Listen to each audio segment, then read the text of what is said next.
बाबा जी और हुजूर जी की प्यारी सात संगत जी, आप सभी को प्यार भरी राधा स्वामी जी। संगत जी, आप सभी से एक विनती है, अगर चैनल पर नए हैं तो कृपया चैनल सदगुरु RSSB 0.1 को सब्सक्राइब कर लीजिए और कमेंट में राधा स्वामी जी जरूर लिख दीजिए और साथ साथ अपने शहर का नाम भी जरूर लिखिए। संगत जी, आज 22 फरवरी को ब्यास में संगत इतनी संख्या में पहुंच गई थी कि पिछले कई रिकॉर्ड तोड़ दिए, क्योंकि परसों से ही खबर फैल गई थी कि इस बार 22 फरवरी को बाबा जी खुद सत्संग फरमाएंगे जी। हालांकि बाबा जी और हजूर जी एक ही शब्द के रूप है, लेकिन हम सब साधारण इंसान हैं और बाबा जी से संगत का रिश्ता पिछले 35 साल का है जी। और सबसे बड़ी बात, बीते कई महीनों से बाबा जी ने कोई भी सत्संग नहीं फरमाया। तो जैसे ही संगत को पता लगा कि बाबा जी खुद सत्संग फरमाने जा रहे हैं, तो संगत बड़ी संख्या में डेरे पहुंचने लगी जी। आज बाबा जी ने बहुत ही जबरदस्त और बहुत सारी नई बातों के साथ सत्संग फरमाया जी। बाबा जी ने आज गुरु घर की वाणी हर की पूजा दुर्लभ है, संतों पर 1 घंटे से ज्यादा समय का सत्संग फरमाया। हम इस वीडियो में आपके साथ बाबा जी द्वारा समझाई गई बातों को साझा करने की कोशिश करेंगे जी। अगर वीडियो बनाते टाइम कोई गलती हो जाए तो हमें माफ कर देना जी। बाबा जी ने इस वाणी को बड़ी ही सहजता और गहराई से समझाते हुए फरमाया कि यह गुरु घर की वो अमूल्य धरोहर है जो इंसान को सच्ची भक्ति की पहचान कराती है। ये वाणी हमें यह बोध कराती है कि वास्तविक आराधना किसकी करनी है और उस परम सत्य तक पहुंचने का रास्ता आखिर है क्या। बाबा जी ने संगत को बताया कि जब जब इस धरती पर संत महापुरुष आए, उन्होंने मानव को एक ही संदेश दिया कि मनुष्य अपने असली मालिक से जुड़ जाए और उसी की भक्ति में अपने जीवन को रंग ले। हर संत ने प्रेम और करुणा के साथ लोगों को समझाने के लिए उस परमात्मा को अलग अलग नामों से पुकारा। किसी ने उसे राम कहा, किसी ने रहीम, किसी ने गोविंद, तो किसी ने अल्लाह। यह नाम केवल पहचान के साधन थे, ताकि अलग अलग देश, काल और संस्कारों में जन्मे लोग भी उस एक ही सर्वोच्च सतह को समझ सके जी। लेकिन इंसान ने दुर्भाग्यवश नामों के भेद में ही उलझकर असली बात को भुला दिया। वो शब्दों में अटक गया और अर्थ को खो बैठा। जबकि सच्चाई यह है कि नाम तो केवल एक संकेत है, एक माध्यम है जिसका उद्देश्य हमें उस मूल स्रोत तक पहुंचना है जहां से सब कुछ उत्पन्न हुआ है। बाबा जी ने इसे और सरल बनाने के लिए एक बहुत ही सुंदर उदाहरण दिया। उन्होंने कहा, जैसे एक छोटा बच्चा अपनी माँ को कभी माँ कहकर पुकारता है, कभी अम्मा, कभी मम्मी। शब्द अलग अलग हो सकते हैं, लेकिन बच्चे और माँ के बीच का रिश्ता तो वही रहता है, वही अपनापन, वही स्नेह, वही अटूट प्रेम। ठीक उसी प्रकार चाहे इंसान किसी भी धर्म को मानता हो, मालिक को किसी भी नाम से पुकारता हो, लेकिन मालिक तो एक ही है और असली उपासना उसे उसी एक की ही करनी है जो सबका रचयिता है, जो इस समूची इस सृष्टि को चला रहा है। बाबा जी ने आगे पलटू साहिब की वाणी का उल्लेख करते हुए फरमाया कि पलटू एक है, दूजा ना ही कोई। यानी ये सारा ब्रह्मांड एक ही शक्ति के अधीन है। कोई उसे भगवान कहे, कोई अल्लाह कहे, कोई किसी और नाम से पुकारे, पर वो सत्ता एक ही है जो जीवन की हर डोर को थामे हुए। बाबा जी ने आगे फरमाते हुए समझाया कि संसार में जितने भी मजहब बने हैं, उनमें से किसी ने भी कभी यह नहीं कहा कि मालिक एक से ज्यादा है। हर मार्ग, हर पंथ, हर परंपरा उसी एक परम सत्ता की ओर इशारा करती है। फिर बाबा जी ने एक बहुत ही गहरा प्रश्न उठाया जी, कि आखिर वह परमात्मा है कहाँ। बाबा जी ने फरमाया कि वह कहीं दूर नहीं है, किसी बाहरी स्थान पर नहीं है, बल्कि हमारे अपने भीतर विराजमान है। बाइबल में भी बयान है कि we are the living temple of God, यानी हमारा अपना जीवित शरीर उस मालिक का घर है। आज मनुष्य मालिक को खोजने के लिए तीर्थों, मंदिरों, मस्जिदों और गुरुद्वारों में जाता है। वहां जाकर माथा टेकता है, दीप जलाता है, घंटे बजाता है और यही मान लेता है कि उसने भक्ति कर ली। लेकिन ये सब बाहरी क्रियाएं हैं, जबकि सच्ची भक्ति तो भीतर की यात्रा है, अपने मन को शुद्ध करने की, अपने भीतर बसे उस परमात्मा को पहचानने की। बाबा जी ने आगे बड़ी ही सहज भाषा में फरमाया जी। बाबा जी फरमाते हैं कि जैसे दफ्तर का उद्देश्य कामकाज से जुड़ा होता है और विद्यालय का संबंध शिक्षा से होता है, ठीक उसी प्रकार धर्म स्थल का वास्तविक उद्देश्य भक्ति होना चाहिए। भक्ति का मतलब ये नहीं कि धार्मिक स्थान पर जाकर माथे टेकना और घंटी बजाना ही भक्ति कहलाता है। वहां जाना केवल सिर झुकाने या रसव्य निभाने के लिए नहीं, बल्कि उन महापुरुषों की शिक्षा को समझने और उसे अपने जीवन में उतारने के लिए होना चाहिए। असली साधना यह है कि इंसान भीतर उतरकर अपने असली मालिक, अपने रचयिता को पहचाने। केवल घंटे बजाने या बाहरी दिखावे करने से आत्मिक लाभ नहीं मिलता। उन्होंने कहा कि ग्रंथ, शास्त्र और पोथियां हमें राह दिखाने के लिए दिए, वो समझाने का माध्यम है, मंजिल नहीं। कठिनाई यह है कि हम उन्हें पढ़ लेते हैं, उन पर चर्चा भी कर लेते हैं, लेकिन जब अमल करने की बात आती है तो पीछे हट जाते हैं। जब तक उनकी सीख हमारे व्यवहार और जीवन में नहीं उतरेगी तब तक उनसे कोई वास्तविक लाभ नहीं होगा। बाबा जी ने आगे फरमाते हुए समझाया कि हम अक्सर यह दावा कर देते हैं कि हमें अपने मालिक से बहुत प्रेम, परंतु प्रेम केवल कह देने की वस्तु नहीं है। प्रेम शब्दों से नहीं, अनुभव से जाना जाता है। उन्होंने उदाहरण दिया कि यदि किसी माँ से पूछा जाए कि वो अपने बच्चे से कितना प्यार करती, तो वह कहेगी कि बहुत करती है, लेकिन उस प्रेम की गहराई को वो शब्दों में नहीं मान सकते। वो भाव तो केवल महसूस किया जा सकता है। इसी भाव को स्पर्श करते हुए बाबा जी ने कहा कि जो है वो दिसे नाही, जो दिसे वो कहा ना जाए। सियाना बाना क्या कहे गूंगे का गुड़ भाई। अर्थात जैसे कोई गूंगा व्यक्ति गुड़ खाकर उसकी मिठास को पूरी तरह अनुभव तो करता है, पर उसे शब्दों में व्यक्त नहीं कर पाता। उससे पूछो तो वह केवल संकेत कर सकता है, बोल नहीं सकता। ठीक उसी प्रकार मालिक के प्रेम का रस भी अनुभव की वस्तु है, ज्ञान की नहीं। बाबा जी ने फरमाया कि जब हम सच में उस राह पर चलना शुरू करते हैं, तभी हमारा विश्वास मजबूत होता है। केवल बातें करने से या दावा करने से आस्था स्थिर नहीं होती। आजकल अक्सर ऐसा होता है कि जरा सी परेशानी या दुख आते ही हमारा विश्वास हिल जाता है। जीवन में सुख दुख उतार चढ़ाव आते ही रहते हैं, यह प्रकृति का नियम है। लेकिन यदि हम नाम से जुड़े रहे, भीतर की साधना में स्थिर रहे, तो परिस्थितियां चाहे जैसी भी हो, हमारा भरोसा कभी नहीं डगमगाएगा। तब आस्था हालतों पर नहीं, अनुभव पर टिकेगी, और वही सच्ची भक्ति की पहचान है। बाबा जी ने आगे फरमाते हुए अत्यंत मधुर और प्रभावशाली शब्दों में समझाया कि संत महापुरुष इस संसार में केवल एक ही उद्देश्य से आते हैं, हमें उस परम सत्ता की ओर मोड़ने के लिए। वो हमारे भीतर सोई हुई शक्ति को जगाते हैं, हमारी आत्मा में साहस भरते और हमें ऊंचाइयों की ओर बढ़ने की प्रेरणा देते। बाबा जी ने बहुत ही सुंदर उदाहरण के जरिए फरमाया जी कि जैसे कोई व्यक्ति किसी अनजान स्थान पर यात्रा करने जाए और वहां किसी मार्गदर्शक को साथ ले, तो वही मार्गदर्शक उसे सही रास्ता दिखाते हैं, भटकने से बचाता है, समय की बचत कराता है और उस स्थान के इतिहास व महत्व से भी परिचित कराता है। ठीक इसी प्रकार संत और गुरु हमारे जीवन के सच्चे पथ प्रदर्शक होते हैं। इस उलझन भरे संसार में वे हमें सही दिशा दिखाते। बाबा जी ने आगे कहा कि मनुष्य की प्रकृति ही ऐसी है कि वह हमेशा आसान और छोटा मार्ग तलाशता है। हम ये मान लेते हैं कि मंदिर जाकर दर्शन कर लिए, घंटी बजा दी, प्रसाद चढ़ा दिया, नदी या सरोवर में नहा लिए, बस हमारा कर्तव्य पूरा हो गया। बाबा जी ने स्पर्श करते हुए फरमाया कि यह सब बाहरी कर्मकांड है। वास्तविक भक्ति तो शुरुआत तब होती है जब मन भीतर से शांत, स्थिर और एकाग्र हो जाता है। जब तक मन अंदर से निर्मल होकर मालिक से नहीं जुड़ता, तब तक हम उसे सच में पहचान ही नहीं सकते। इसी कारण गुरुओं ने कहा है, संतो गुरु मुख पूरा पाए। बाबा जी ने आगे फरमाते हुए समझाया कि सच्ची पूजा वही है जो हमारे कर्मों का बोझ हल्का कर दे, जो हमारी आत्मा को पवित्र बना दे और भीतर उजाला भर दे। फिर बाबा जी ने बहुत ही गहराई से एक सत्य रखा जी। बाबा जी फरमाते हैं कि यह शरीर केवल श्मशान घाट तक हमारा साथ निभाता है, उसके आगे की यात्रा आत्मा को अकेली ही तय करनी पड़ती। इसी भाव को गुरुवाणी में इस प्रकार कहा गया है, लख 84 जुन सुभाई मानस को प्रभ, 22 पौड़ी ते जो नर चौके सो आए जाए दुख पाएगा। बाबा जी ने फरमाते हुए समझाया है कि परमात्मा ने जीवों को 84 लाख योनियों में बांटा है और इन सब में मनुष्य जन्म को सर्वोच्च स्थान दिया है। शेष योनियां भोग योनियां हैं, जहां जीवन केवल अपने पुराने कर्मों का फल भोगता है। लेकिन मनुष्य जीवन अनमोल है, क्योंकि यहाँ हम ना केवल पुराने कर्मों का हिसाब चुका सकते हैं, बल्कि नए अच्छे या बुरे कर्म भी कर सकते हैं। अब यह हमारे ऊपर है कि हम किस दिशा में जाना चाहते हैं, शुभ कर्मों की ओर या अशुभ कर्मों की ओर। मालिक ने हमें कर्म करने की छूट दी है और साथ ही विवेक की ताकत भी दी है, जिससे कि हम अच्छे और बुरे कर्मों की पहचान कर सकें।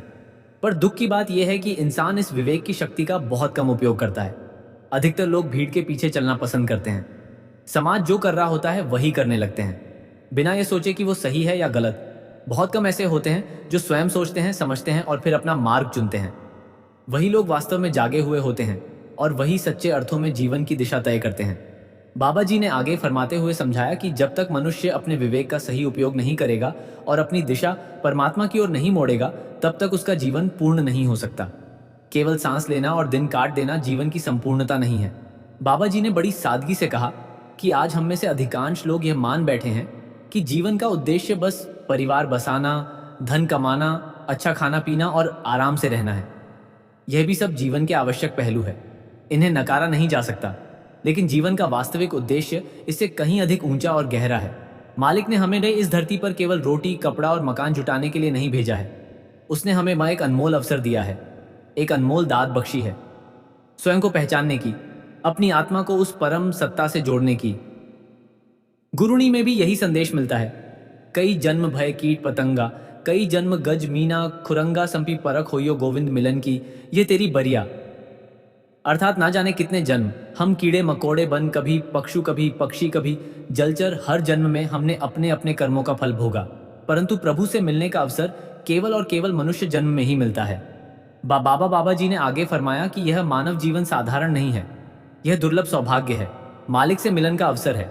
यदि हम इस अवसर को पहचान ले और अपने जीवन की दिशा उसी ओर मोड़ दे, तभी यह जन्म सार्थक कहलाएगा। फिर बाबा जी ने एक महत्वपूर्ण प्रश्न उठाया कि भक्ति का सबसे श्रेष्ठ साधन क्या है। उन्होंने फरमाया कि पुण्य करना, दान देना, जप तप करना, यह सब अपने स्थान पर अच्छे हैं, लेकिन इन सबसे ऊपर है नाम। जैसा कहा गया है, पुण्य दान जप तप चेते सब ऊपरी नाम हरि हरि रसना, जो जपे तीसु पूर्ण काम अर्थ। यह कि नाम के बिना कोई साधन पूर्ण नहीं होते। दान पुण्य से जीवन सुधर सकता है, संस्कार अच्छे बन सकते हैं, लेकिन यह अंतिम मंजिल नहीं है। हमारा लक्ष्य केवल अच्छा मनुष्य बनना ही नहीं, बल्कि अपने असली उद्देश्य तक पहुंचना भी है। बाबा जी ने आगे फरमाते हुए समझाया कि जप तप और दान से शुभ कर्म अवश्य बनते हैं, परंतु उन कर्मों का फल भी भोगना पड़ता है। भले ही ऐसे कर्मों का फल मीठा हो, लेकिन भोगने के लिए फिर से संसार में आना ही पड़ेगा। बाबा जी ने आगे फरमाते हुए कहा कि जब तक कर्म बंधन है, तब तक 84 लाख योनियों के चक्कर में आना जाना बना रहता है। तो फिर हमारा सच्चा लक्ष्य क्या होना चाहिए? बाबा जी फरमाते हैं कि हमें इस जीवन को ऐसा बनाना है कि फिर दोबारा जन्म लेने की आवश्यकता ही ना रहे। हमें आवागमन के इस अंतहीन चक्कर से मुक्त होना है। यही मानव जीवन का असली उद्देश्य है। लेकिन ये कैसे संभव है? इसके लिए नाम की कमाई करनी होगी। दूसरा, मीराबाई ने भी यही अनुभव किया। बाबा जी फरमाते हैं, कहा पायो जी मैंने नाम, रतन धन पायो, वस्तु अमोलक दी, मेरे सदगुरु कृपा कर अपनायो। जन्म जन्म की कूंची पाई जग में सभी गवायो।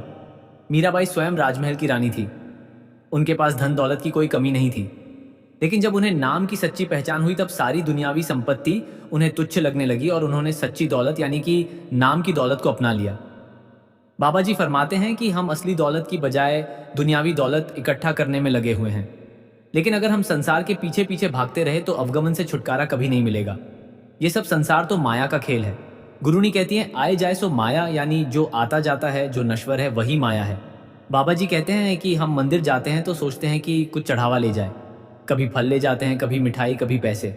हम इस संसार में रहते हुए तो ये सब सोचते हैं कि मंदिर में कुछ ले जाए, लेकिन हमें उस असल घर की परवाह ही नहीं जहां एक दिन हमें जाना होगा। तब हम खाली हाथ रह जाएंगे। बाबा जी ने आगे फरमाते हुए समझाया कि अगर हमें मालिक के पास जाना है तो वहां भी खाली हाथ नहीं जाना चाहिए। अब सवाल उठता है कि हम मालिक को क्या दे सकते हैं। बाबा जी फरमाते हैं कि इंसान के पास वास्तव में अपना कुछ नहीं है। मैं और मेरी ये सब हमने खुद गढ़ लिया। असली भेंट वही होगी जब हम अपना मन, अपनी लगन, अपना नाम स्मरण उस मालिक के चरणों में अर्पित करें। बाबा जी आगे फरमाते हुए समझाते हैं कि पहली पाशा गुरु नानक देव जी का पूरा जीवन ही इस भावना का प्रतीक था। उन्होंने हमेशा तेरा तेरा कहा, कभी मेरा मेरा नहीं कहा, लेकिन हम इंसान हर समय मेरा मेरा करते रहते, जबकि सच्चाई है कि आत्मा स्वयं परमात्मा का अंश है। जब मूल ही उसका है तो फिर इंसान को भी अपना जीवन तेरा तेरा कहते हुए ही बिताना चाहिए। बाबा जी फरमाते हैं कि असली परमार्थ का रस शब्दों में बांधा नहीं जा सकता। जब मनुष्य सही मार्ग पर चलने लगता है और भीतर जागरूकता की अवस्था में पहुंचता है, तब मालिक से उसका संबंध केवल विश्वास का नहीं रह जाता, बल्कि अनुभव का बन जाता है। उस समय सोच, भावना और जुड़ाव तीनों एक हो जाते हैं। फिर बाबा जी ने सत्संग में गुरु नानक देव जी से जुड़ी एक छोटी लेकिन अत्यंत गहरे और जीवन को जोड़ देने वाली साखी सुनाई थी। बाबा जी ने फरमाया कि अपनी उदासियों के समय गुरु नानक देव जी एक राजा के राज्य में पहुंचे। राजा को जैसे ही यह समाचार मिला कि कोई महान संत नगर में आए हैं, वो श्रद्धा से भरकर तुरंत उनके दर्शन के लिए निकल पड़े। अब राजा ने गुरु जी के चरणों में नतमस्तक होकर प्रणाम किया जी, और विनम्रता से कहने लगा कि महाराज आज्ञा दें, मैं आपके चरणों में क्या भेंट अर्पित करूं। अब गुरु नानक देव जी ने मुस्कुराते हुए कहा कि मुझे वही भेंट दो जो वास्तव में तुम्हारी अपनी। अब जी, यह सुनकर राजा ने सोचा कि शायद गुरु जी धन दौलत की बात कर रहे हैं। उसने अपने खजाने खोल दिए, गहने, वस्त्र, सोना, चांदी और बहुमूल्य वस्तुएं अर्पित करने लगा।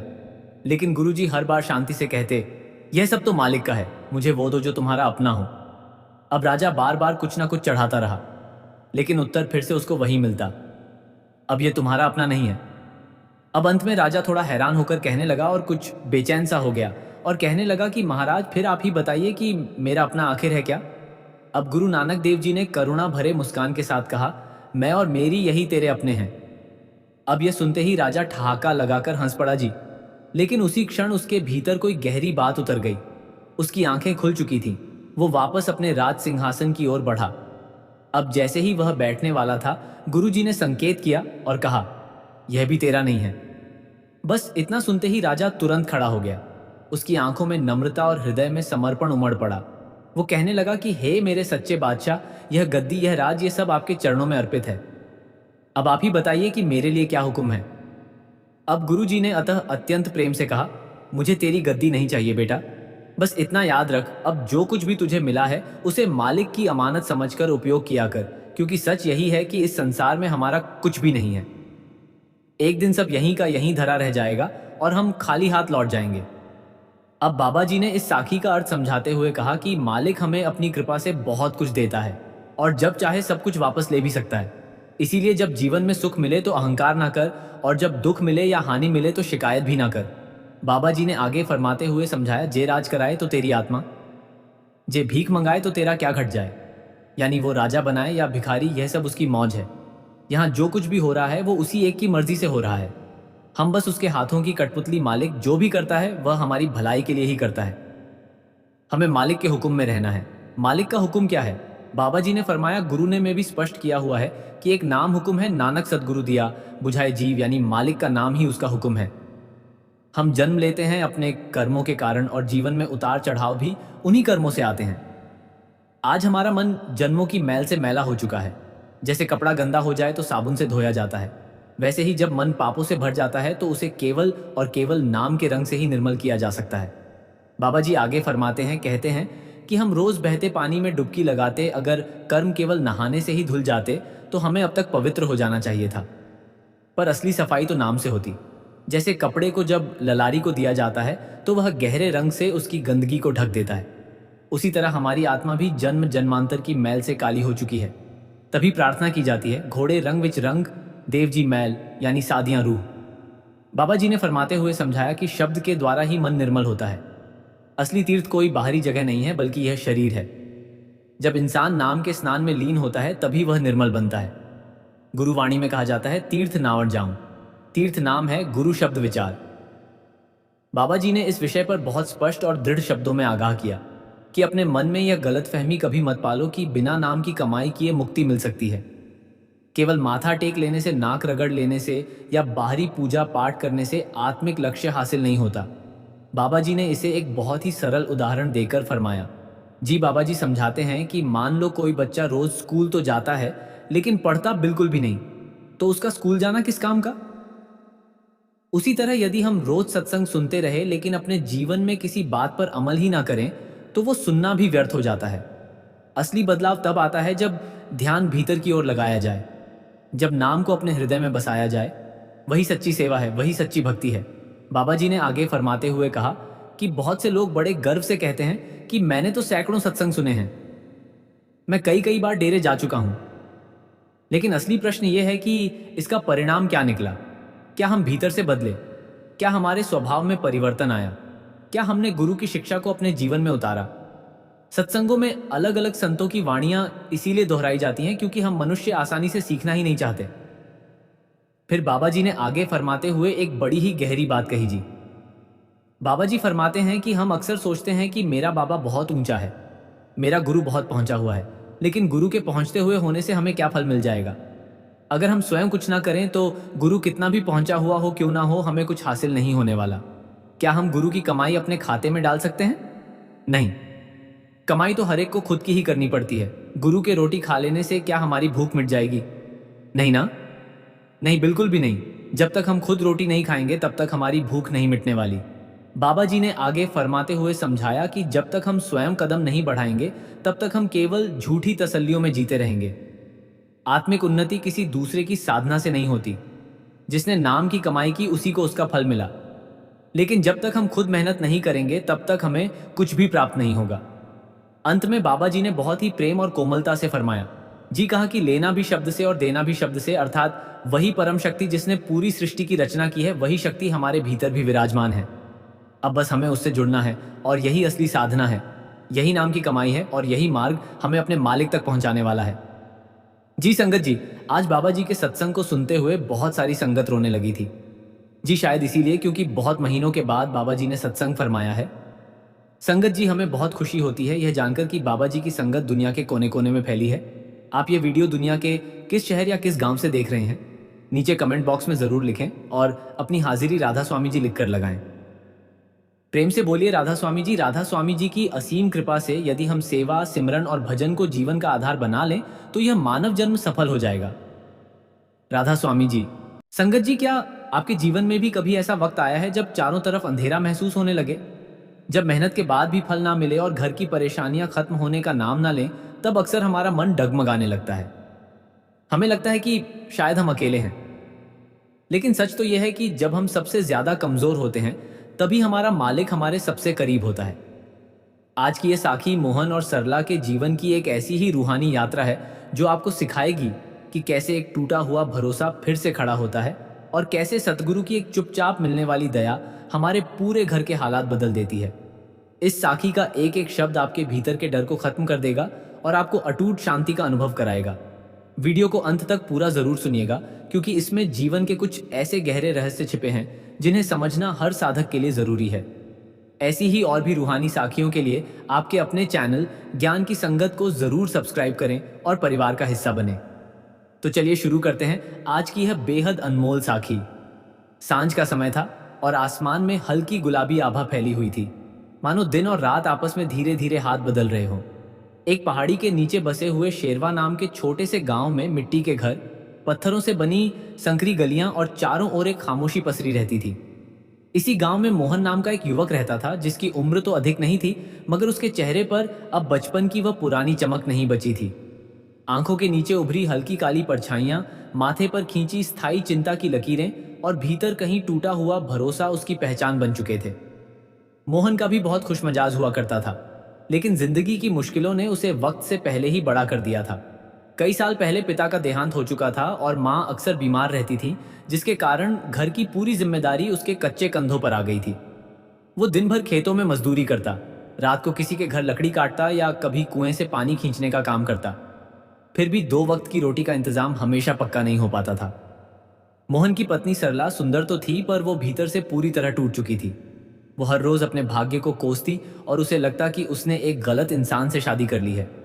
उसे अपना जीवन किसी ऐसी अंधेरी गली में फंसा हुआ महसूस होता जहां से बाहर निकलने का कोई रास्ता नजर नहीं आता था। हर सुबह घर में एक ही दृश्य दोहराया जाता, जब सरला झुंझुलाकर कहती कि आखिर यह सब कब तक चलेगा, क्योंकि ना तो उनके पास ढंग का घर था, ना कपड़े और ना ही पर्याप्त खाना। वो अक्सर सवाल करती कि क्या इसी दुख के लिए उसने यह जीवन पाया है। मोहन इन बातों पर अक्सर चुप ही रहता था। वो जवाब देने की कोशिश भी करता तो शब्द उसके भीतर ही दम तोड़ देते और वह बस इतना ही कह पाता कि सरला ऊपर वाला सब देख रहा है। इस बात पर सरला और अधिक चिढ़ जाती और कहती कि यदि वह सच में देख रहा होता तो उन्हें इस बदहाली में कभी ना रखता। मोहन को इन बातों से दिल पर गहरी चोट लगती, लेकिन वह कभी प्रतिवाद नहीं करता था। हर रात जब गांव सो जाता, तब मोहन घर के बाहर नीम के पेड़ के नीचे बैठकर अपनी आंखें बंद कर लेता और मन ही मन बाबा जी का स्मरण करता। उसे किसी ने औपचारिक रूप से नाम दान नहीं दिया था और ना ही सुमिरन का कोई तरीका सिखाया था। बस उसके अंतर्मन से एक ही आवाज आती थी कि उसे याद करना है। वो बिना किसी शब्द और बिना किसी मांग के केवल एक ही भावना के साथ प्रार्थना करता कि हे सद्गुरु, मुझे सही राह दिखा देना। गांव से कुछ दूरी पर एक छोटा सा सत्संग भवन था, जहां कभी कभी बाबा जी के सेवादार आया करते थे। मोहन दूर से ही उस भवन को देखता तो उसके भीतर कुछ हलचल होने लगती, लेकिन फटे कपड़ों और खाली जेब के कारण वो अपनी हीन भावना के चलते कभी अंदर नहीं गया। उसे लगता था कि ऐसी टूटी हालत में वो वहां जाकर क्या करेगा, और यही उसका सबसे बड़ा भ्रम था। एक दिन जब गांव में खबर फैली कि बाबा जी के एक पुराने सेवादार उस सत्संग भवन में रुकने वाले हैं, तो पूरे गांव में हलचल मच गई। सरला ने जब ताना मारते हुए पूछा कि क्या वह भी वहां जाएगा, तो मोहन ने सर हिलाकर मना कर दिया और कहा कि जब अंदर से बुलावा आएगा तभी वह कदम बढ़ाएगा।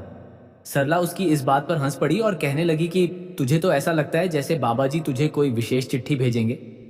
उसी रात मोहन ने एक सपना देखा, जिसमें एक बहुत बड़े मैदान में हजारों लोग सिर झुकाए बैठे थे और बीच में विद्यमान एक अलौकिक उजाले से आवाज आ रही थी कि जो खुद को छोटा समझता है वही मेरे सबसे करीब है। मोहन की नींद खुली तो उसका दिल तेज धड़क रहा था और उसे पहली बार महसूस हुआ कि उसे बुलावा मिल गया है। अगली सुबह वो फटे कपड़ों और घिसी हुई चप्पलों में ही सत्संग भवन की ओर चल पड़ा। वो सबसे पीछे जाकर चुपचाप बैठ गया। वहां सेवादार बहुत ही साधारण थे, जिनमें ना कोई दिखावा था और ना ही कोई विशेष आडंबर, पर उनकी आंखों में एक असीम शांति थी। उन्होंने अपने प्रवचन में कहा कि इंसान सबसे अधिक दुखी तब होता है जब उसे लगता है कि ईश्वर उसे भूल गया है, जबकि हकीकत में इंसान सबसे सुरक्षित उसी वक्त होता है जब ईश्वर उसे गढ़ने के लिए तोड़ रहा होता है। मोहन की आंखों से आंसू बहने लगे क्योंकि उसे लगा कि ये शब्द सीधे उसी के लिए कहे जा रहे हैं। सेवादार ने आगे समझाया कि जो जीवन में खाली होता है वही भीतर से भरने के लिए तैयार रहता है, जबकि जो अहंकार से भरा है वह अक्सर खाली ही रह जाता है।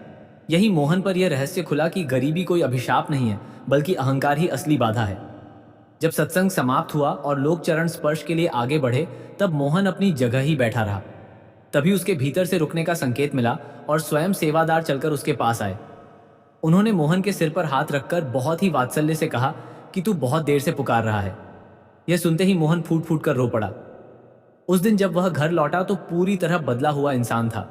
सरला ने जब उसके चेहरे पर वो अनोखी चमक देखी और कारण पूछा, तब मोहन ने बस इतना ही कहा कि आज मुझे पक्का यकीन हो गया है कि हम इस दुनिया में अकेले नहीं हैं। सरला ने हालांकि कोई जवाब नहीं दिया, लेकिन उसके मन के भीतर भी बदलाव की एक नई हलचल शुरू हो चुकी थी। मोहन उस रात देर तक सो नहीं पाया। सत्संग भवन की वे दीवारें, सेवादार की वे करुणामयी आंखें और उनका वो एक वाक्य कि तू बहुत देर से पुकार रहा है, बार बार उसके भीतर गूंज रहा था।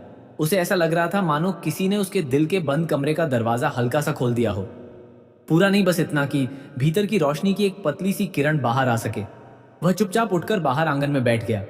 आसमान में तारे फैले हुए थे और हवा में एक सुखद ठंडक थी। मोहन ने पहली बार अपने जीवन में बिना किसी शब्द के अपना सिर झुका दिया।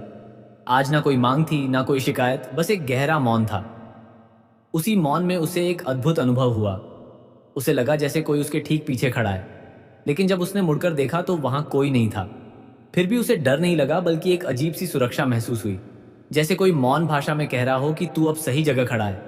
यहीं से दूसरा राज प्रकट हुआ कि जब सद्गुरु साथ होते हैं तो उनकी मौजूदगी आंखों से दिखाई नहीं देती, बल्कि रूह से महसूस होती है। अगली सुबह जब मोहन काम पर जाने की तैयारी करने लगा तो सरला उसे चुपचाप देख रही थी। आज वो ताने नहीं मार रही थी और यह मोहन के लिए एक बिल्कुल नई बात थी। कुछ पल बाद सरला ने दबी आवाज में पूछा कि कल तुम देर से लौटे थे, क्या सत्संग भवन गए थे? मोहन ने धीमे से सिर हिलाकर हाँ कह दिया। सरला ने बड़ी जिज्ञासा से पूछा कि वहां आखिर क्या होता है? मोहन ने कुछ पल सोचकर उत्तर दिया कि वहां कोई भाषण नहीं होता, बल्कि वहां इंसान खुद को सुनने लगता है। सरला उसकी बात पूरी तरह समझ तो नहीं पाई, लेकिन उसके दिल में पहली बार कुछ जानने की इच्छा जागी। मोहन रोज की तरह खेतों की ओर चला गया। रास्ते में उसे हरनाम नाम का एक वृद्ध व्यक्ति मिला, जिसे गांव में लोग थोड़ा अजीब और एकांत प्रिय मानते थे। वो ना तो किसी से ज्यादा बोलता था और ना ही झगड़ता था, बस सुबह शाम तालाब के किनारे बैठा रहता था, इसलिए लोग उसे पागल समझते थे। मोहन पहली बार उसके पास रुका तो हरनाम ने उसकी ओर देखा और बिना पूछे ही कह दिया कि तू कल सत्संग में गया था। मोहन चौंक गया और उसने पूछा कि आपको ये कैसे पता चला? हरनाम मुस्कुराया और बोला कि जिसके भीतर ईश्वरीय हलचल होती है उसकी चाल अपने आप बदल जाती है। मोहन निरुत्तर रह गया। हरनाम ने आगे कहा कि क्या तू समझता है कि बाबा जी कहीं दूर बैठते हैं? मोहन ने जब सिर हिलाया तो हरनाम बोला कि नहीं, वे उस जगह बैठते हैं जहां इंसान पूरी तरह टूटकर चुप हो जाता है। मोहन की आंखें भर आईं और उसके सामने तीसरा राज खुल रहा था कि सद्गुरु उनके पास नहीं आते जो खुद को सही या बड़ा समझते हैं, वे तो उनके पास आते हैं जो खुद को पूरी तरह खाली मान लेते हैं। हरनाम वहां से उठकर खेतों की ओर चल दिया और मोहन वहीं खड़ा रह गया। उस दिन काम करते हुए मोहन के हाथ तो चल रहे थे, लेकिन उसका मन कहीं और ही रमा था। उसे महसूस हो रहा था कि उसकी जिंदगी की असली कहानी अब वास्तव में शुरू हो रही है। शाम को जब वो घर लौटा तो सरला चूल्हे के पास बैठी थी। आज रोटियां कम थीं, लेकिन सरला के चेहरे पर कोई गुस्सा या चिड़चिड़ापन नहीं था। मोहन ने हैरानी से देखा तो सरला ने स्वयं बताया कि आज पड़ोस की बूढ़ी माई को तेज बुखार था, इसलिए उसने अपनी एक रोटी उन्हें दे दी। यह सुनकर मोहन की आंखें नम हो गईं। उसे समझ आ गया कि बाबा जी ने बिना दिखाई दिए ही उसके घर में अपना काम शुरू कर दिया है। चौथा राज यही था कि जब कृपा उतरती है तो सबसे पहले इंसान का दिल बदलता है और उसके बाद ही हालात बदलते हैं। उस रात मोहन ने सरला से कहा कि अगर भविष्य में कभी हमें सब कुछ मिल भी जाए तो भी हमें यही याद रखना है कि यह हमारा कमाया हुआ नहीं, बल्कि बाबा जी का दिया हुआ प्रसाद है। सरला ने भी सहमति में धीरे से अपना सिर हिलाया। बाहर आकाश में चांद चमक रहा था और कहीं बहुत गहराई में कोई रूहानी शक्ति मुस्कुरा रही थी। अभी रूहानियत के इस सफर में बहुत कुछ खुलना बाकी था। मोहन और सरला के जीवन में अब कोई बड़ा चमत्कार नहीं हुआ। ना अचानक धन बरसा, ना कोई खजाना मिला और ना ही रातों रात कोई राजमहल खड़ा हुआ। लेकिन कुछ ऐसा घटित हुआ जो इन सबसे कहीं अधिक बड़ा और गहरा था। उन दोनों के बीच की खामोशी का स्वरूप अब बदलने लगा था। पहले जो खामोशी कड़वे तानों और शिकायतों से भरी रहती थी, अब वो गहरे चिंतन और समझ से भरने लगी थी। मोहन हर सुबह उठकर कुछ पल बिल्कुल चुपचाप बैठ जाता। उसके पास ना कोई माला थी, ना वह कोई गिनती करता था, और ना ही उसे किसी विशेष विधि का ज्ञान था। वो बस अपनी आंखें बंद करके पूरे भाव से बाबा जी को याद करता। उसे कभी कुछ दिखाई नहीं देता था और ना ही कोई आवाज सुनाई देती थी। फिर भी वह बैठा रहता, क्योंकि अब उसे बैठने से किसी चमत्कार की उम्मीद नहीं, बल्कि एक असीम सुकून मिलने लगा था। यहीं से यह सत्य उजागर हुआ कि जब इंसान परिणाम की इच्छा छोड़ देता है, तभी वास्तविक साधना का आरंभ होता है। एक दिन खेतों में कड़ी मेहनत करते हुए मोहन की तबीयत अचानक बिगड़ गई। उसकी आंखों के आगे घना अंधेरा छा गया और वो बेसुध होकर जमीन पर गिर पड़ा। लोग तुरंत उसकी ओर दौड़े। किसी ने चेहरे पर पानी के छींटे मारे तो कोई झाड़ फूंक वाले या वैद्य को बुलाने की बात करने लगा। उस आधी बेहोशी की हालत में भी मोहन के होंठ धीरे धीरे हिल रहे थे। वो ना तो कोई दवा मांग रहा था और ना ही किसी इंसान को पुकार रहा था। वो तो बस मन ही मन अपने सदगुरु का नाम ले रहा था। कुछ ही देर में उसकी सांसें सामान्य हो गईं और जब उसकी आंखें खुली तो लोग उसे देख हैरान थे। मोहन स्वयं हैरान नहीं था, क्योंकि उसे भीतर से यह दृढ़ विश्वास था कि वह उस घड़ी में अकेला नहीं था। उसे यह बोध हो गया कि सदगुरु शरीर से पहले आत्मा को संभालते हैं, और जब आत्मा संभल जाती है तो शरीर स्वतः ही संभल जाता है। उस शाम मोहन जब सत्संग भवन गया तो वहां वही पुराने सेवादार बैठे थे। मोहन हमेशा की तरह चुपचाप सबसे पीछे जाकर बैठ गया। सेवादार ने उस समय एक गहरी बात कही कि लोग अक्सर पूछते हैं कि नाम लेने के बाद भी मन क्यों भटकता है। उन्होंने समझाया कि मन इसलिए भटकता है ताकि इंसान यह देख सके कि उसके भीतर अभी कितना अंधेरा बाकी है। मोहन का सिर श्रद्धा से झुक गया। सेवादार ने आगे कहा कि जो अपने भीतर के अंधेरे से डर जाता है वह पीछे भागता है, लेकिन जो उस अंधेरे को देख लेता है वही साहस के साथ आगे बढ़ता है। इससे यह स्पष्ट हुआ कि मार्ग में भटकना कोई असफलता नहीं है, बल्कि थक कर रुक जाना ही असली असफलता है। सत्संग के बाद बाहर निकलते समय मोहन को फिर से हरनाम मिला। हरनाम ने उसे देखते ही कहा कि अब तेरे भीतर एक बीज पड़ चुका है। जब मोहन ने उत्सुकता से पूछा कि कौन सा बीज, तो हरनाम मुस्कुराते हुए बोला कि यह बीज घर वापसी का है। मोहन उस समय उसकी बात का पूरा अर्थ तो नहीं समझ पाया, पर हरनाम अपनी बात कहकर आगे बढ़ गया। उसी रात मोहन ने एक स्वप्न देखा कि एक बहुत लंबा रास्ता है जिसके दोनों ओर कांटे भरे हुए हैं।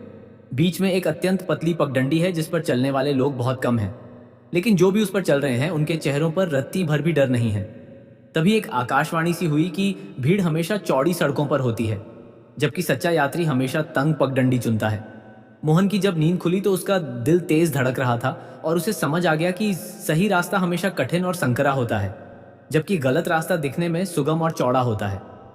आने वाले दिनों में सरला भी कभी कभी मोहन के साथ सुमिरन में बैठने लगी। वो शुरू में कुछ नहीं बोलती थी, बस चुपचाप साथ बैठ जाती। पहले उसे यह सब थोड़ा अजीब लगा, फिर अच्छा लगने लगा और धीरे धीरे यह उसकी ज़रूरत बन गया। एक दिन उसने स्वयं मोहन से कहा कि उसे अभी कुछ विशेष महसूस तो नहीं होता, पर साथ बैठने मात्र से वह भीतर से बहुत हल्का महसूस करती है। मोहन यह सुनकर मुस्कुरा दिया, क्योंकि उसे पता था कि अनुभव होने से पहले उसकी योग्यता बनती है और यह योग्यता केवल नियमित अभ्यास से ही आती है। धीरे धीरे गांव के कुछ और लोग भी मोहन के पास आकर बैठने लगे। वे वहां कोई सलाह लेने नहीं, बल्कि सिर्फ उस शांति का हिस्सा बनने आते थे। मोहन उन्हें कुछ सिखाता नहीं था, क्योंकि वह तो स्वयं अभी सीख ही रहा था, लेकिन उसकी वह जीवंत खामोशी ही दूसरों के लिए सबसे बड़ा सबक बन गई थी। यह सिद्ध हो गया कि सबसे गहरा उपदेश शब्दों के माध्यम से नहीं, बल्कि इंसान की अपनी आंतरिक स्थिति और उसके आचरण से होता है। एक रात गांव में ऐसी भीषण आंधी आई कि आसमान से मिट्टी उड़ने लगी और घरों के छप्पर चरमराने लगे। बड़े बड़े पेड़ हवा के वेग से झुक गए और लोग डर के मारे अपने अपने घरों में दुबक गए। मोहन और सरला भी अपने घर के भीतर बैठे थे। चूल्हे की आग बुझ चुकी थी और चारों ओर घना अंधेरा छाया हुआ था। अचानक एक जोर की कड़कड़ाहट हुई और उनकी झोपड़ी की पिछली दीवार का एक बड़ा हिस्सा भरभरा कर गिर पड़ा। सरला डर के मारे जोर से चिल्ला उठी। तभी मोहन ने तुरंत उसे अपने पास खींच लिया। उस कठिन घड़ी में मोहन के मुख से बस एक ही शब्द निकला, बाबा जी। आंधी जब आधे घंटे बाद थमी और वे दोनों बाहर निकले तो देखा कि आसपास के कई घरों को भारी नुकसान हुआ था, लेकिन उनकी झोपड़ी का जो हिस्सा गिरा था वो ठीक वही जगह थी जहां दीवार पहले से ही बहुत कमजोर हो चुकी थी। सबसे बड़ी बात यह थी कि दीवार बाहर की तरफ गिरी थी। यदि वह अंदर की तरफ गिरती तो सरला को गंभीर चोट लग सकती थी। मोहन यह सोचकर कांप गया और उसे समझ आया कि कभी कभी किसी चीज का गिरना या टूटना भी वास्तव में बचाव ही होता है। यहाँ यह सत्य प्रकट हुआ कि जो टूटता है वह हमेशा नुकसान नहीं होता, बल्कि कभी कभी वह हमें किसी बड़ी अनहोनी से बचाने के लिए ही टूटता है। अगले दिन गांव वालों ने मिलकर मोहन की झोपड़ी की दीवार को फिर से खड़ा कर दिया। पहली बार मोहन ने अनुभव किया कि लोग बिना किसी स्वार्थ के और बिना मांगे उसकी मदद कर रहे थे। कोई ईंटें ला रहा था, कोई मिट्टी, तो कोई पानी का इंतजाम कर रहा था। जब किसी ने कहा कि तू एक अच्छा इंसान है, तो मोहन ने मन ही मन मुस्कुराकर कहा कि यह सब भी बाबा जी की ही असीम कृपा है। उसी शाम हरनाम फिर वहां आया और उसने उस नई बनी दीवार को देखकर मोहन से कहा कि तेरे भीतर की भी एक दीवार अब गिर रही है। मोहन के पूछने पर कि कौन सी दीवार, हरनाम ने उत्तर दिया कि वह तेरे डर की दीवार है। मोहन ने कुछ पल मौन रहकर स्वीकार किया कि अब उसे उतना डर नहीं लगता। हरनाम मुस्कुराया और बोला कि यही तो असली तरक्की है, क्योंकि आध्यात्मिक उन्नति का अर्थ कुछ अलौकिक दिखना नहीं, बल्कि मन से डर का कम होना ही इसकी वास्तविक निशानी है। कुछ दिनों बाद मोहन को उसी पुराने दुकानदार ने बुलाया जिसके यहाँ वो कभी कभार बोरी उठाने की मजदूरी करता था। दुकानदार ने उसे प्रस्ताव दिया कि उसे खेतों का हिसाब किताब रखने के लिए एक ईमानदार व्यक्ति की जरूरत है, और चूंकि मोहन थोड़ा बहुत पढ़ना लिखना जानता था, इसलिए वह यह काम बखूबी कर सकता है। मोहन हैरान रह गया, क्योंकि यह काम शारीरिक मजदूरी से कहीं बढ़कर जिम्मेदारी वाला था। उसने कृतज्ञता से सिर झुकाकर काम स्वीकार कर लिया। जब उसने घर आकर सरला को यह शुभ समाचार सुनाया तो सरला की आंखों में चमक आ गई, और उसने भी यही कहा कि यह सब बाबा जी की ही देन है। यहाँ यह बोध हुआ कि जब इंसान भीतर से बदल जाता है तो बाहर की परिस्थितियां अपने आप बदलने लगती हैं। लेकिन जीवन की असली परीक्षा अभी शेष थी। कुछ ही दिनों बाद मोहन की मां की तबीयत अचानक बहुत बिगड़ गई और उनके पास इलाज के लिए पैसे नहीं थे। पुराना डर एक बार फिर लौटने लगा और सरला घबराकर पूछने लगी कि अब क्या होगा। मोहन कुछ देर शांत रहा और फिर बोला कि हम वही करेंगे जो हमने अब तक सीखा है। उसने अपनी आंखें बंद की और प्रार्थना की कि हे बाबा जी, अगर आप साथ हैं तो कोई रास्ता जरूर दिखा देना। अगली सुबह वो दुकानदार स्वयं उनके घर आया और कहने लगा कि उसके गांव में एक जानकार वैद्य हैं जो गरीबों का इलाज मुफ्त में करते हैं। वे माँ को उनके पास ले जा सकते हैं। सरला यह सुनकर रो पड़ी और मोहन समझ गया कि बाबा जी ने अपना रास्ता बना लिया है। इससे यह स्पष्ट हुआ कि ईश्वर की कृपा हमेशा धन के रूप में ही नहीं आती, बल्कि वह कभी कभी सही समय पर सही इंसान बनकर भी हमारे सामने खड़ी हो जाती है। अभी मोहन और सरला के जीवन में एक ऐसा अनुभव आने वाला था जो उनके विश्वास को एक नई और अभूतपूर्व ऊंचाई पर ले जाने वाला था। मोहन अपनी मां को वैद्य के पास लेकर गया। वो वैद्य कोई बहुत बड़ा नाम नहीं था और ना ही उनका कोई भारी भरकम दवाखाना था। बस एक छोटा सा कच्चा कमरा था जहां कुछ सूखी जड़ी बूटियां रखी थीं और उनका चेहरा अत्यंत शांत था। वैद्य ने मां की नब्ज थामी और कुछ क्षणों के लिए अपनी आंखें बंद कर ली। फिर उन्होंने धीमे स्वर में कहा कि बीमारी से ज्यादा अब यह शरीर थक चुका है। जब मोहन ने घबराकर मां के स्वास्थ्य के बारे में पूछा तो वैद्य बोले कि यदि उचित देखभाल और मन को सच्चा सहारा मिले तो वे अवश्य ठीक हो जाएंगी। मोहन ने मन ही मन बाबा जी का आभार व्यक्त किया। दवाइयां उसे मुफ्त मिल गईं और वह मां को लेकर सुरक्षित घर लौट आया। अब सरला दिनरा मां की सेवा में जुट गई। पहले जो सरला हर बात पर शिकायत किया करती थी, अब वही सरला मां के पैरों में तेल मलते हुए उन्हें सांत्वना देती कि मां, आप चिंता मत करो, बाबा जी सब ठीक कर देंगे। मोहन ये सब देखता तो उसके भीतर कुछ पिघलने लगता और उसे अनुभव होता कि जब इंसान सच में भीतर से बदलता है तो उसका पुराना स्वभाव भी पहचान में नहीं आता। कुछ ही दिनों में मां की हालत सुधरने लगी। वे पहले बैठने लगी और फिर धीरे धीरे चलने भी लगी। एक शाम मां ने मोहन का हाथ अपने हाथ में लेकर कहा कि बेटा, अब तेरे घर में पहले जैसी घुटन महसूस नहीं होती। मोहन की आंखें भर आईं जब मां ने आगे कहा कि असल में घुटन तब होती है जब घर में परमात्मा का वास नहीं होता।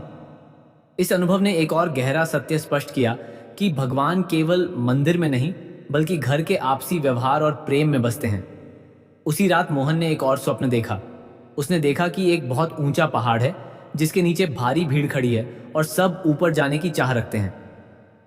रास्ता बहुत संकरा होने के कारण कुछ लोग डरकर लौट रहे थे तो कुछ गिर रहे थे। मोहन ने भी उस पहाड़ पर चढ़ना शुरू किया। उसके पैर कांप रहे थे। तभी किसी अदृश्य शक्ति ने उसका हाथ थाम लिया।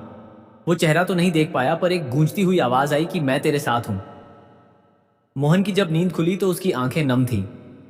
उसे समझ आ गया कि सद्गुरु केवल दर्शन देने नहीं बल्कि भक्त के भीतर अटूट भरोसा जगाने आते हैं। अगले दिन जब हरनाम फिर से मिला तो उसने मोहन से कहा कि तेरा रास्ता अब केवल तेरा अकेले का नहीं रहा, क्योंकि अब तुझे देखकर अन्य लोग भी इसी मार्ग पर चलेंगे। मोहन ये सुनकर थोड़ा घबरा गया और कहने लगा कि वह तो अभी स्वयं सीख रहा है। हरनाम मुस्कुराया और बोला कि यही तो असली काबिलियत है, क्योंकि जो स्वयं को गुरु नहीं मानता वही वास्तव में सच्चा मार्गदर्शक बनने के योग्य होता है। धीरे धीरे गांव के लोग शाम के समय मोहन के घर के बाहर जुटने लगे। वे वहां अपनी समस्याएं लेकर नहीं आते थे बल्कि बस कुछ पल शांत बैठने आते थे। मोहन उन्हें कुछ उपदेश नहीं देता था। सब मिलकर बाबा जी का स्मरण करते, कभी 5 मिनट तो कभी 10 मिनट। वहां कोई कड़ा नियम नहीं था, फिर भी सबका मन हल्का हो जाता था। इससे यह बात सिद्ध हुई कि साधना का सबसे वास्तविक नियम उसकी सरलता ही है। परंतु तभी गांव में एक नए व्यक्ति का आगमन हुआ। वो व्यक्ति अच्छे कपड़े पहनता था और उसकी बोलचाल बहुत तेज थी। वो देखते ही देखते भीड़ जमा कर लेता था। वो दावा करता था कि उसके पास विशेष शक्तियां हैं और वह हर समस्या का तुरंत समाधान और चमत्कार दिखा सकता है। लोग उसकी ओर खींचे चले जाने लगे। यहाँ तक कि कुछ लोग मोहन के पास आकर कहने लगे कि तुम्हारे यहाँ तो बस चुपचाप बैठना होता है, जबकि वहां तो प्रत्यक्ष चमत्कार दिखाई देते हैं। मोहन इस पर चुप तो रहा, लेकिन उसके मन के भीतर एक हलचल सी पैदा हो गई। अब उसकी असली परीक्षा का समय निकट था और एक बड़ा रहस्य खुलने वाला था। कहानी अब उस मोड़ पर है जहां दिखावे और भीतरी शांति के बीच संघर्ष शुरू हो गया है। मोहन उस रात बहुत देर तक जागता रहा। उसके मन में पहली बार एक अलग तरह का डर व्याप्त था।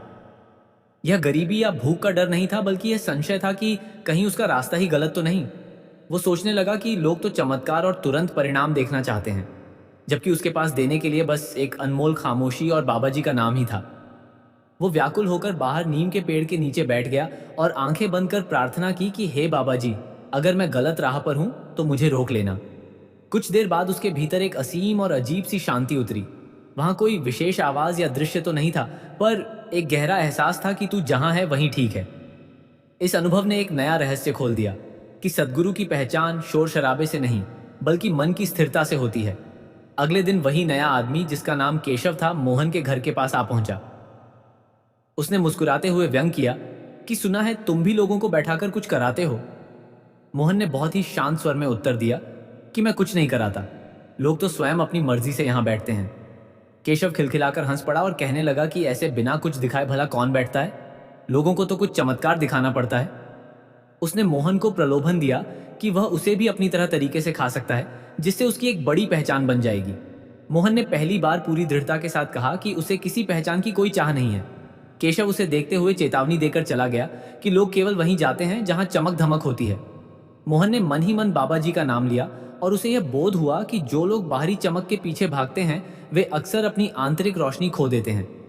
धीरे धीरे गांव के कुछ लोग वास्तव में केशव के पास जाने लगे और मोहन के घर के बाहर बैठने वालों की संख्या कम होने लगी। सरला इस बात से चिंतित हुई, पर मोहन ने उसे धीरज बढ़ाते हुए कहा कि जो भी आएंगे वे अपनी रूह की जरूरत से ही आएंगे।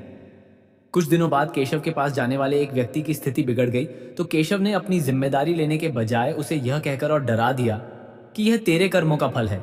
डरे हुए लोग उससे और अधिक जुड़ने लगे, पर मोहन ने इस पर कोई टिप्पणी नहीं की।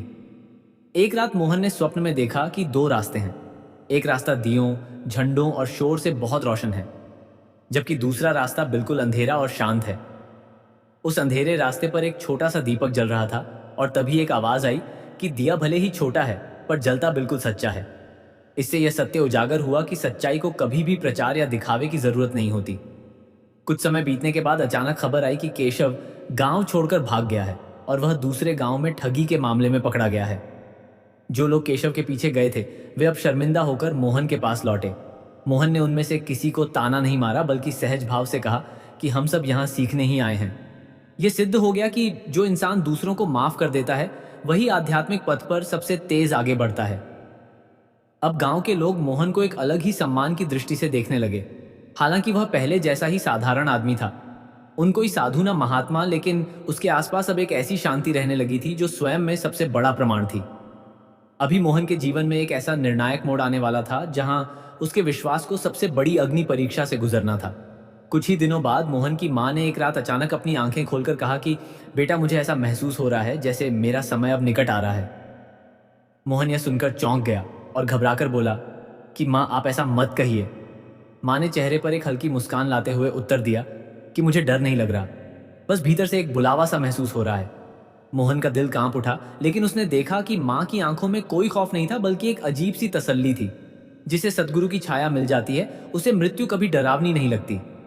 मां ने मोहन से अपनी अंतिम इच्छा व्यक्त की कि यदि सच में बाबा जी हमारे साथ हैं तो मैं उन्हें अपनी आखिरी सांस तक याद करना चाहती हूँ।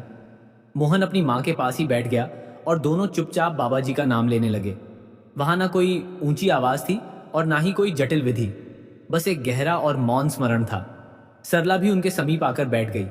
उसकी आंखों से निरंतर आंसू बह रहे थे, लेकिन वह आज कोई शिकायत नहीं कर रही थी। यहाँ यह सत्य प्रकट हुआ कि सच्ची भक्ति कभी शोर नहीं करती। 3 दिन बाद माँ की स्थिति बहुत शांत हो गई। उनकी सांसें बहुत हल्की चल रही थी और चेहरे पर एक सौम्य मुस्कान थी। अचानक माँ ने आंखें खोली और कहा कि मोहन देखो, कोई खड़ा है।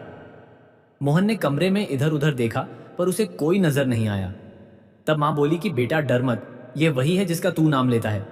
मोहन यह सुनकर फूट फूट कर रो पड़ा। माँ ने अंतिम बार उसका हाथ दबाया और कहा कि बेटा तेरा रास्ता बिल्कुल सही है। इतना कहकर माँ ने अपनी आखिरी सांस ली और कमरे में एक अजीब सी अलौकिक शांति फैल गई। वहां ना कोई चीख पुकार थी और ना ही कोई घबराहट, बस एक गहरा मौन व्याप्त था। सदगुरु जब अपने भक्त को लेने आते हैं तो वहां कोई शोर नहीं होता। घर में जब लोग इकट्ठा हुए तो हर कोई यही कह रहा था कि इतनी शांति से किसी को प्राण त्यागते हुए पहले कभी नहीं देखा। मोहन इस पर कुछ नहीं बोला क्योंकि वह जानता था कि मां मरी नहीं है, बल्कि उन्हें सप्रेम ले जाया गया है। उस रात मोहन भीतर से टूटा जरूर था, लेकिन वह बिखरा नहीं था। सरला ने पहली बार उसका हाथ कसकर पकड़ा और कहा कि मैं हर परिस्थिति में तेरे साथ हूं। मोहन की आंखें नम हो गईं और उसे अनुभव हुआ कि सच्चा साथी वही होता है जो दुख की घड़ी में भी ढाल बनकर खड़ा रहे। मां के जाने के बाद मोहन पहले से कहीं ज्यादा शांत और गंभीर हो गया था। अब वो बहुत कम बोलता और दूसरों को ज्यादा सुनता था। एक शाम हरनाम फिर उससे मिलने आया और बोला कि अब तेरी माँ तेरी ढाल बन गई है। जब मोहन ने इसका अर्थ पूछा तो हरनाम ने समझाया कि जो एक बार गुरु के चरणों में पहुंच जाता है वो पीछे रह गए अपनों की भी संभाल स्वयं करता है। यह एक महान सत्य है कि जो संसार रूपी सागर से पार हो जाता है वह पीछे वालों के लिए स्वयं एक रास्ता बन जाता है। मां के जाने के बाद कई दिन ऐसे बीते जब मोहन भीतर से अत्यंत शांत था, लेकिन बाहर से वह बिल्कुल सामान्य दिखाई देता था। वो नियम से अपने काम पर जाता, शाम को घर लौटता और थोड़ी देर एकांत में बैठकर बाबा जी का स्मरण करता। इस दौरान उसे ना तो कोई विशेष अनुभव हुआ, ना कोई दिव्य दृश्य दिखाई दिया और ना ही कोई अलौकिक आवाज सुनाई दी। फिर भी वह अंतर्मन में यह भली भांति जानता था कि उसकी रूह की गहराइयों में कुछ बहुत बड़ा घटित हो रहा है। एक रात जब सारा गांव निद्रा में लीन था, मोहन बाहर नीम के पेड़ के नीचे बैठा था। आसमान बिल्कुल साफ था और तारे अपनी पूरी चमक के साथ बिखरे हुए थे। अचानक उसे ऐसा अनुभव हुआ मानो कोई उसके ठीक सामने आकर बैठ गया हो। उसने अपनी आंखें खोली तो सामने कोई दिखाई नहीं दिया, लेकिन भीतर से एक अत्यंत स्पष्ट अनुभूति हुई कि तू अब अकेला साधक नहीं है। मोहन की सांसें मानो एक पल के लिए थम सी गई और उस पर यह रहस्य प्रकट हुआ कि जब साधक पूरी तरह तैयार हो जाता है तो सदगुरु बाहर से नहीं बल्कि उसके भीतर से ही अपना कार्य प्रारंभ कर देते हैं। उसी रात मोहन ने स्वप्न में एक विशाल द्वार देखा जिसके बाहर बहुत से लोग खड़े थे। कुछ रो रहे थे, कुछ चिल्ला रहे थे और कुछ विनती में हाथ जोड़ रहे थे, लेकिन वह द्वार नहीं खुल रहा था। तभी उसकी दृष्टि एक पतली सी गली पर पड़ी जो उस द्वार के बगल से होकर गुजर रही थी। उस गली में कोई शोर शराबा नहीं था, बस कुछ गिने चुने लोग बहुत ही खामोशी से चलते जा रहे थे। जैसे ही मोहन उस गली की ओर बढ़ा, किसी ने उसके कंधे पर हाथ रखा और एक गंभीर आवाज गूंजी कि भीड़ हमेशा दरवाजे पर ही खड़ी रह जाती है, जबकि सच्चा यात्री रास्ते पर चलने का साहस करता है। मोहन की जब नींद खुली तो उसका शरीर कांप रहा था। उसे समझ आ गया कि जो केवल रास्ता पूछते रहते हैं वे कभी मंजिल तक नहीं पहुंचते। मंजिल केवल उन्हें मिलती है जो चुपचाप चलते रहते हैं। अगले दिन जब मोहन खेत में काम कर रहा था तभी एक लड़का भागता हुआ आया और उसने खबर दी कि हरनाम बाबा बहुत बीमार हैं। मोहन तुरंत उनके घर की ओर दौड़ा जहां हरनाम मिट्टी के फर्श पर लेटे हुए थे। उनकी सांसें बहुत धीमी पड़ चुकी थीं। मोहन को पास बैठा देख हरनाम मुस्कुराए और बोले कि अब समय आ गया है। जब मोहन ने व्याकुल होकर उनके ठीक होने की बात कही तो हरनाम ने सिर हिलाकर कहा कि मैं अब ठीक होने के लिए नहीं बल्कि यहां से जाने के लिए पूरी तरह तैयार हूं। जिसे अपने असली घर का पता मिल जाता है वो इस दुनिया से विदा होने में कभी संकोच नहीं करता। हरनाम ने मोहन का हाथ पकड़कर उसे अंतिम सीख दी कि हमेशा याद रखना कि तू किसी का गुरु नहीं है। जब मोहन ने आश्चर्य से पूछा कि फिर लोग उसके पास क्यों आते हैं, तो हरनाम बोले कि ऐसा इसीलिए है क्योंकि तू अब पूरी तरह खाली हो चुका है और एक खाली आदमी ही ईश्वर की कृपा का सबसे उत्तम पात्र होता है। इतना कहते ही हरनाम ने अपनी आंखें बंद कर लीं और उनके होठों से बाबाजी शब्द निकला और सांसें हमेशा के लिए थम गई। उस कमरे में ठीक वैसे ही रूहानी शांति व्याप्त थी जैसी मोहन की मां के देहांत के समय थी। मोहन सिर झुकाए वहीं बैठा रहा और उसे बोध हुआ कि सतगुरु जिनका हाथ थाम लेते हैं उनकी मृत्यु भी स्वयं में एक सत्संग बन जाती है। हरनाम के जाने के बाद मोहन और भी अधिक अंतर्मुखी हो गया। अब वह लोगों से बहुत कम मिलता था, लेकिन जो कोई भी उससे मिलता उसका बोझिल मन स्वतः ही हल्का हो जाता था। मोहन को अब किसी से कुछ भी पूछने की आवश्यकता महसूस नहीं होती थी। पहले उसके मन में जिज्ञासाओं और शंकाओं के 100 सवाल उठते थे, मगर अब सवाल उठते ही नहीं थे। जैसे भीतर कोई और बैठकर सब कुछ बहुत सहजता से संभाल रहा हो। उसकी दिनचर्या अब भी वही पुरानी थी। दिन भर काम करना, सबकी सेवा करना और हर पल नाम का स्मरण करना। ना कोई विशेष आसन था, ना कोई दिखावा, बस एक अगाध सरलता थी। एक शाम जब सरला ने उससे कहा कि तुम अब पहले जैसे नहीं रहे, तो मोहन ने मंद मुस्कान के साथ पूछा कि वह पहले कैसा था। सरला ने कुछ पल सोचकर उत्तर दिया कि पहले तुम दुखी रहा करते थे, मगर अब परिस्थितियां दुखद होने पर भी तुम विचलित नहीं होते। मोहन इस पर चुप ही रहा, पर उसे बोध हुआ कि जीवन में दुख का आना स्वाभाविक है, परंतु उस दुख में डूबे रहना हमारा अपना चुनाव होता है। कुछ समय पश्चात गांव में एक भीषण सूखा पड़ा, जिससे फसलें सूखने लगीं और लोग घबराहट में गांव छोड़कर जाने लगे। सरला भी डर गई और उसने भविष्य की चिंता में मोहन से पूछा कि अब क्या होगा। मोहन ने बहुत ही शांत स्वर में कहा कि जो भी होगा वही हमारे लिए ठीक होगा। सरला ने पहली बार बिना किसी तर्क के इस बात को हृदय से स्वीकार कर लिया। यहाँ ये राज खुला कि पूर्ण विश्वास का अर्थ यह नहीं है कि सब कुछ हमारी इच्छा के अनुसार अच्छा ही होगा, बल्कि विश्वास का वास्तविक अर्थ यह है कि जो भी घटित होगा वह हमें स्वीकार होगा। एक रात जब मोहन सुमिरन में बैठा था, तो उसे भीतर से एक स्पष्ट अनुभूति हुई कि अब वह विशेष समय आ गया है। यद्यपि वह इसका अर्थ पूरी तरह समझ नहीं पाया, फिर भी वह भयभीत नहीं था। अगले ही दिन सत्संग भवन से संदेश आया कि स्वयं बाबा जी पास के नगर में पधारने वाले हैं। यह सुनकर मोहन का हृदय जोरों से धड़कने लगा। उसने आज तक बाबा जी को साक्षात नहीं देखा था, केवल उन्हें याद किया था और उनका नाम जपा था। सरला के कहने पर वे दोनों भी उस सत्संग की ओर चल पड़े। सत्संग का दृश्य बहुत विशाल था, हजारों की भीड़ और चारों ओर शोर था। मोहन और सरला सबसे पीछे जाकर बैठ गए। मोहन ने अपनी आंखें मूंद लीं। वो बाहर किसी दर्शन की चेष्टा नहीं कर रहा था, बल्कि वह तो अपने भीतर ही स्थित था। तभी मंच से बाबा जी की गंभीर आवाज गूंजी कि कुछ लोग यह सोचते हैं कि केवल हमें देखने मात्र से कुछ घटित हो जाएगा, जबकि कुछ जिज्ञासु ऐसे भी होते हैं जिन्हें बाहर देखने की आवश्यकता ही नहीं होती। मोहन का पूरा शरीर कांप उठा। बाबा जी ने आगे कहा कि जो हमें निस्वार्थ भाव से याद करता है वो हमसे पहले ही मिल चुका होता है। इससे यह स्पष्ट हुआ कि असली मुलाकात आंखों से नहीं बल्कि चेतना के स्तर पर होती है। मोहन की आंखों से अविरल आंसू बहने लगे और उसने श्रद्धा से अपना सिर झुका लिया। सत्संग समाप्त होने के बाद जब लोग दर्शन की लंबी कतारों में लगने लगे, तब मोहन अपनी जगह से नहीं उठा। जब सरला ने उसे दर्शन के लिए चलने को कहा, तो मोहन ने बहुत ही धीमे स्वर में उत्तर दिया कि मैं तो उनसे मिल चुका हूं। सरला कुछ नहीं बोली, परंतु उसके हृदय में भी एक अपूर्व शांति उतर आई। उस रात घर लौटते समय मोहन ने अंतर्मन से प्रार्थना की कि हे बाबा जी, अब आप मुझसे जो भी सेवा लेना चाहे वह मुझे प्रदान करें। तभी हवा का एक हल्का सा झोंका उसे स्पर्श कर गया, मानो किसी ने उसकी इस भेंट को स्वीकार कर लिया हो। यह सिद्ध हो गया कि सच्चा समर्पण शब्दों के माध्यम से नहीं, बल्कि ईश्वर की रजा में पूर्ण स्वीकृति से होता है।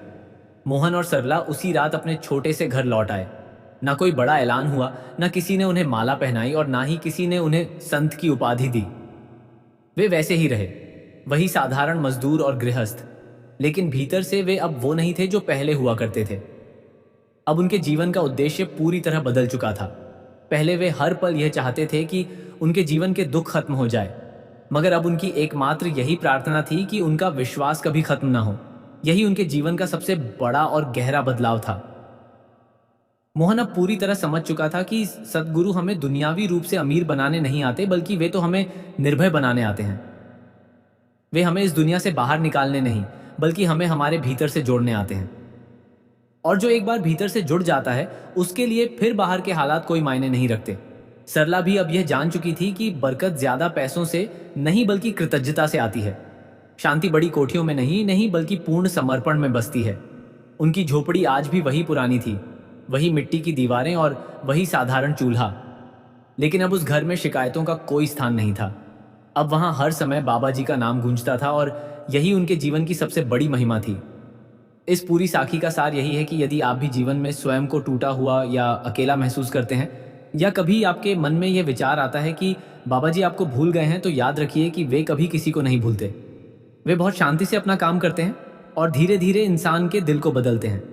जब एक बार दिल बदल जाता है तो पूरी जिंदगी अपने आप बदलने लगती है। अंत में आप सभी से एक छोटी सी विनती है कि यदि यह साखी आपके हृदय को छू गई हो और कुछ पलों के लिए ही सही आपको अपने सद्गुरु की याद आई हो, तो राधा स्वामी जी लिखकर अपनी हाजिरी अवश्य लगाएं। राधा स्वामी जी।